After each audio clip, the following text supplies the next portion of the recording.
Bismillahirrahmanirrahim. Alhamdulillah, salatu wassalamu ala rasulillah Sayyidina Muhammad ibn Abdullah.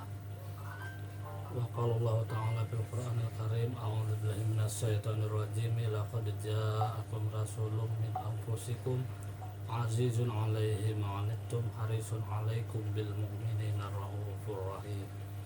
Fa in tawallaw faqul hasbiyallahu la ilaha illa hu alaihi tawakkaltu wa huwa rabbul 'arsyil 'azim. Wa qala an-nabiy sallallahu alaihi wasallam, innama bu'itsu li utammima makarimal akhlaq. Shadaqallahul 'azim wa shadaqa rasulul karim wa nahnu 'ala dzalika minas syahidin.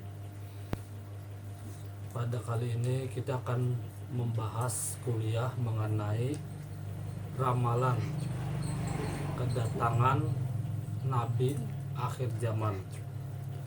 Jadi di sini yaitu ramalan bahwa Rasulullah Nabi besar Muhammad SAW sebagai Nabi akhir zaman itu sudah ada termaktub di dalam kitab Injil,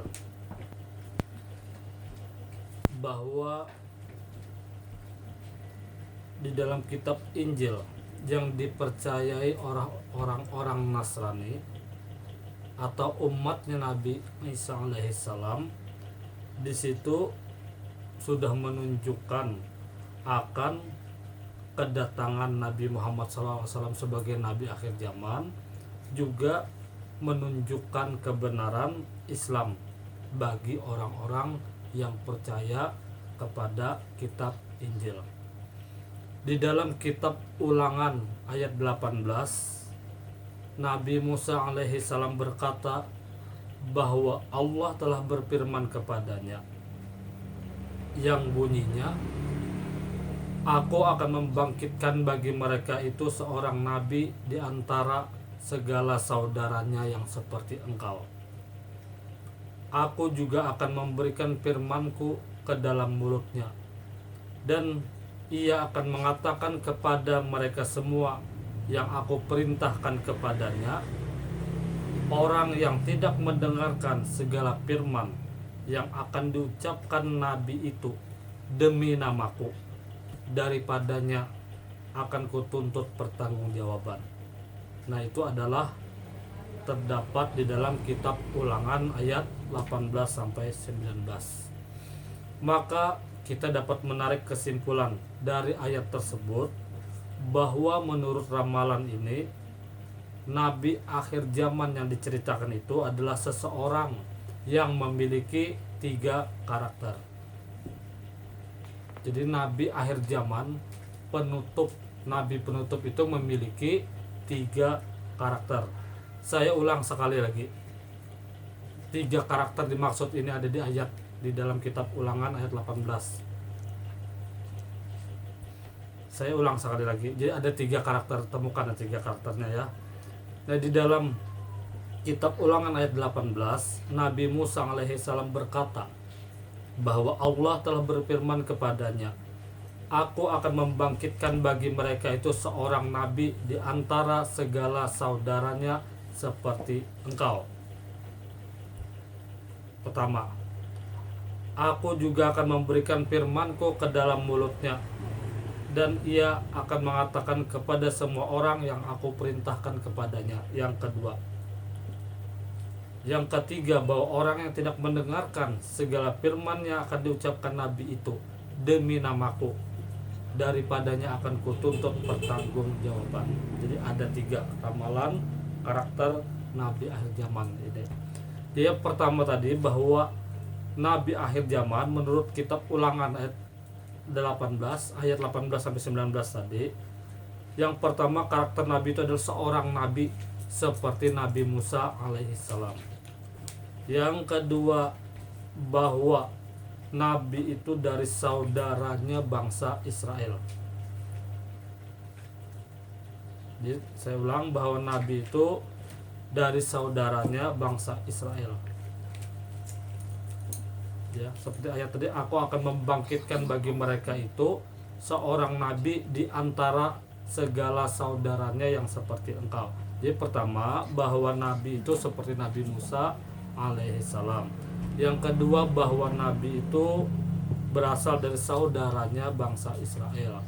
Yang ketiga, bahwa Allah akan memberikan firman-Nya ke dalam mulut Nabi ini, dan ia akan mengatakan apa yang diperintahkan Tuhan kepadanya. Baiklah, satu persatu akan kita dalami mengenai karakter Nabi akhir zaman. Yang pertama, bahwa Nabi tadi seperti Nabi Musa alaihi salam. Jadi hampir tidak ada dua Nabi yang memiliki banyak kemiripan sebagaimana Nabi Musa alaihi salam dan Nabi Muhammad sallallahu alaihi wasallam. Keduanya diberi hukum yang komprehensif dan undang-undang kehidupan. Mereka juga keduanya dalam menghadapi musuh-musuh itu orang-orang kafir dalam peperangan memperoleh kemenangan dengan cara yang menakjubkan. Yang kedua, bahwa keduanya diterima sebagai nabi dan kepala pemerintahan. Kemudian yang ketiga, bahwa keduanya antara Nabi Musa alaihissalam dan Nabi Muhammad SAW mereka berhijrah karena adanya konspirasi untuk membunuh mereka. Nah, dari beberapa analog antara Nabi Musa alaihissalam dan Nabi Isa alaihissalam ternyata tidak hanya menunjukkan kemiripan-kemiripan di atas, tetapi juga sesuatu yang sangat penting lainnya. Hal ini mencakup kelahiran yang alami, kehidupan berkeluarga, serta wafatnya Nabi Musa alaihissalam. Nabi Musa alaihissalam dan Nabi Muhammad SAW tidak seperti wafatnya Nabi Isa alaihissalam. Jadi kita melihat bahwa kelahiran alami, ya. Nabi Musa lahir baisi mama, baisi abah. Demikian juga baginda kita Rasulullah Nabi besar Muhammad SAW terlahir memiliki mama dan baisi abah. Nah, kalau Nabi Isa alaihissalam itu baisi mama, ya lah, Maryam, ya kah?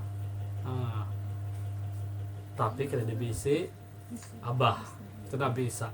Artinya antara Nabi Isa dengan Nabi Musa itu tidak ada kemiripan dari segi kelahiran. Artinya bahwa dalam kitab Ulangan, dalam kitab Injil tadi mengarah yang dimaksud Nabi akhir zaman itu bukan Nabi Isa tapi Nabi Muhammad.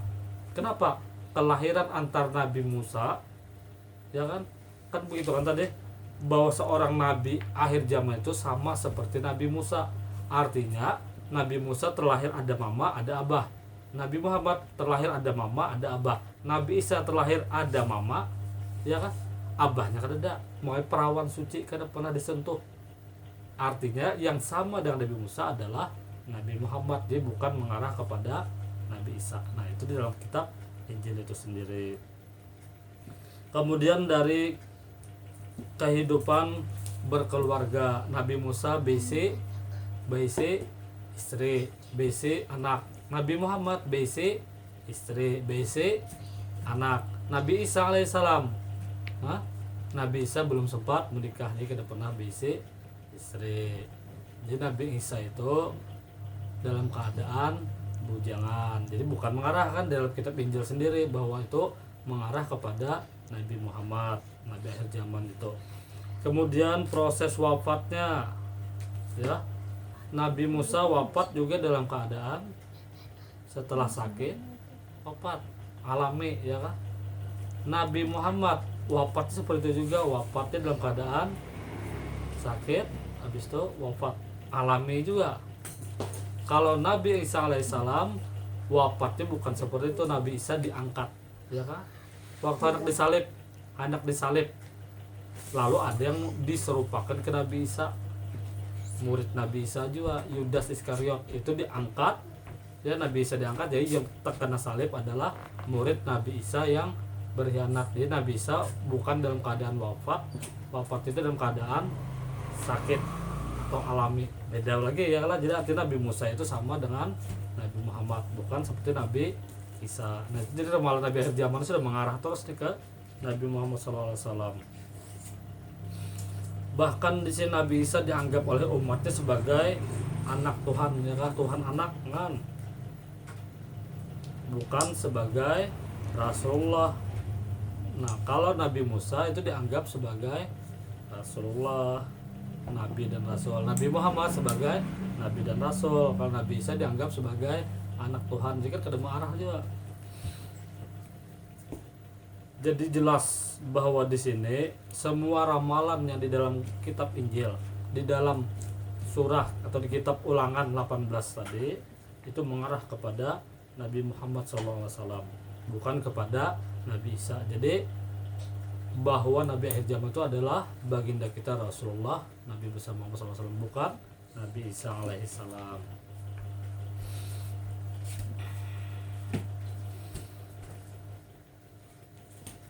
Kemudian yang kedua, karakter Nabi akhir zaman itu dari saudaranya bangsa Israel. Nabi Ibrahim alaihissalam berisi 2 ekor anak, yaitu Nabi Ismail dan Nabi Ishak. Jadi anak Nabi Ibrahim alaihissalam, Nabi Ismail alaihissalam dan Nabi Ishak alaihissalam. Jadi katakan di sini bahwa ramalan Nabi akhir zaman dari saudaranya bangsa Israel. Saudaranya bangsa Israel. Jadi bukan dari bangsa Israelnya itu sendiri, tapi saudaranya. Kalau dan Nabi Ismail, ya Nabi Ismail itu menjadi kakek moyangnya bangsa Arab. Rasulullah Nabi Muhammad adalah orang Arab. Jadi kada boleh kita membenci orang Arab, kada boleh. Nah? Dan Nabi Ishak alaihissalam itu menjadi kakek moyangnya bangsa atau orang Israel, orang Yahudi. Nah, dan dikatakan bahwa Nabi tersebut tidak muncul di antara orang-orang Yahudi. Artinya bahwa Nabi akhir zaman itu bukan berasal dari Bani Israel. Artinya bahwa Nabi akhir zaman berasal dari Bani Ismail, dari keturunan Nabi Ismail, dan adalah baginda kita Nabi besar Muhammad SAW ini adalah keturunan dari Nabi Ismail alaihissalam. Nah, yalah, di mengarah ramalan Nabi akhir zaman itu di dalam kitab Injil itu sendiri mengarah ke Nabi Muhammad, bukan ke Nabi Isa alaihissalam. Kemudian karakter yang ketiga, bahwa Allah akan memberikan firman-Nya ke dalam mulut Nabi ini. Firman Allah Subhanahu wa taala yaitu Al-Qur'an itu benar-benar disampaikan melalui lisan Nabi Muhammad SAW. Allah Subhanahu wa taala mengutus malaikat Jibril untuk mengajarkan firman Allah Subhanahu wa taala yaitu Al-Qur'an kepada Nabi Muhammad SAW dan menyuruhnya untuk menyebarkannya kepada orang-orang seperti yang ia dengar dari malaikat Jibril alaihissalam. Dan firman-firman Allah atau Al-Quran itu bukan dari Rasulullah. Kenapa? Rasulullah kan kita tahu buta huruf. Dia kalau coba Al-Quran tuh, siapa yang kau mau ulah kata-kata sedemikian hebat, sedemikian besar, apalagi seorang buta huruf. Jadi tidak mungkin Rasulullah yang mengulah. Jadi Al-Quran itu memang murni dari Allah.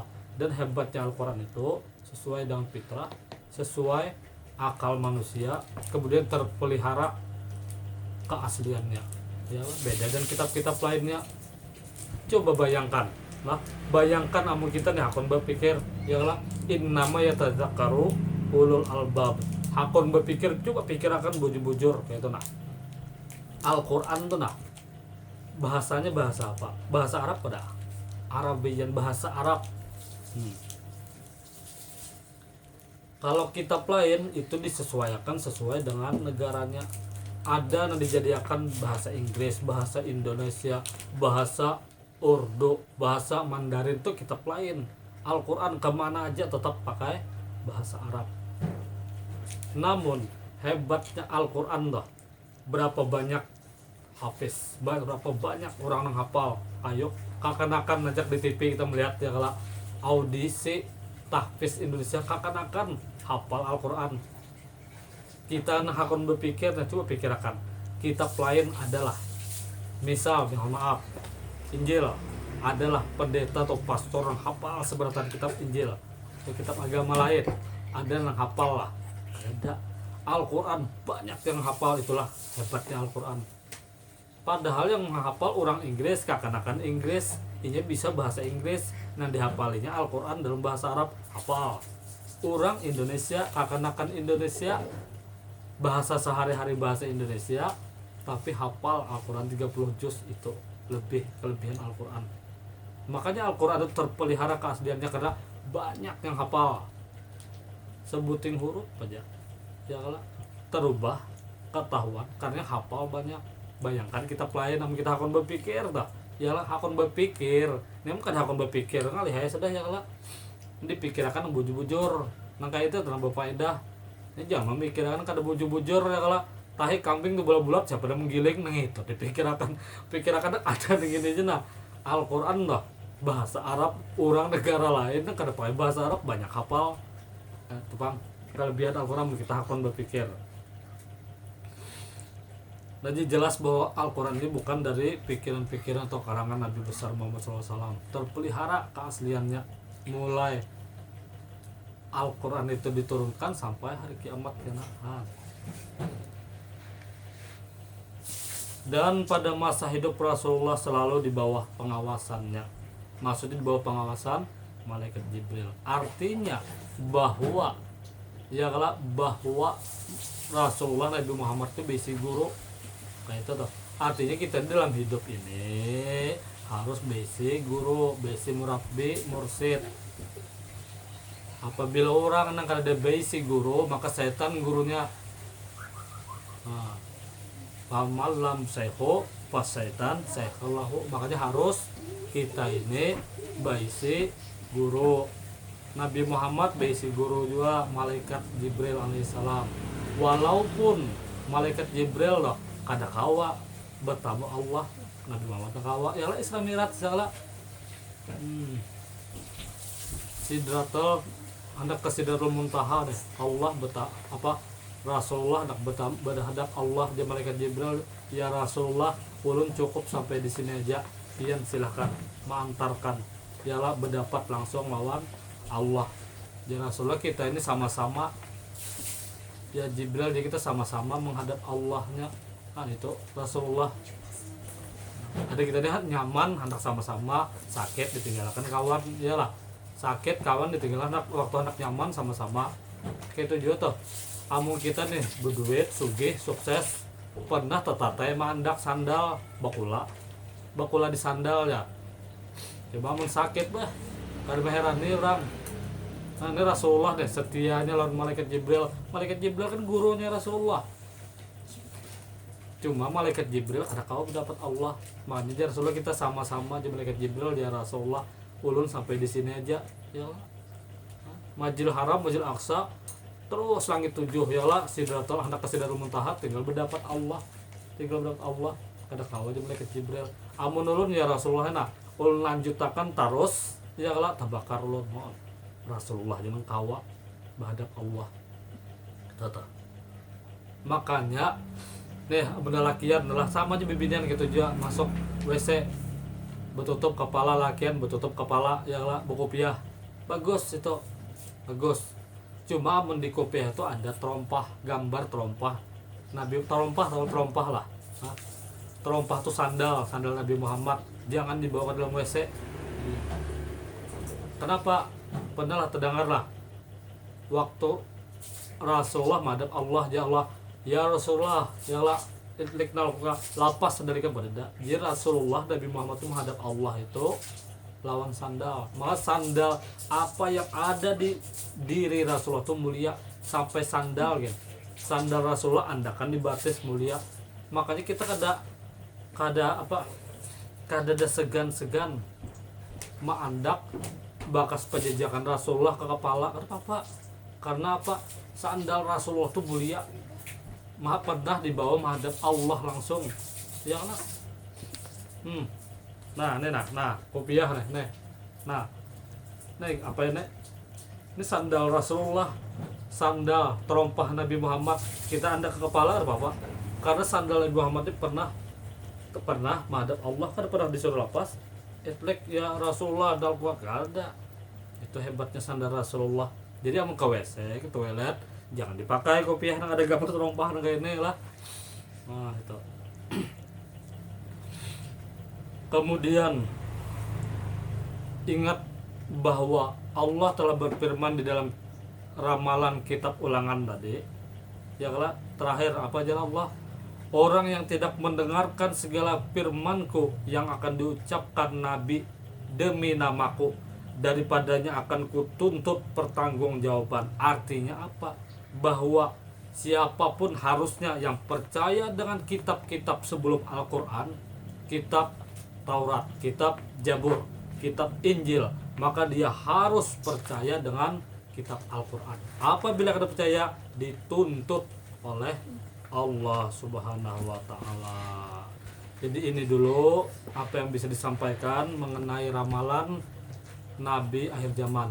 Demikian atas perhatiannya, saya ucapkan terima kasih.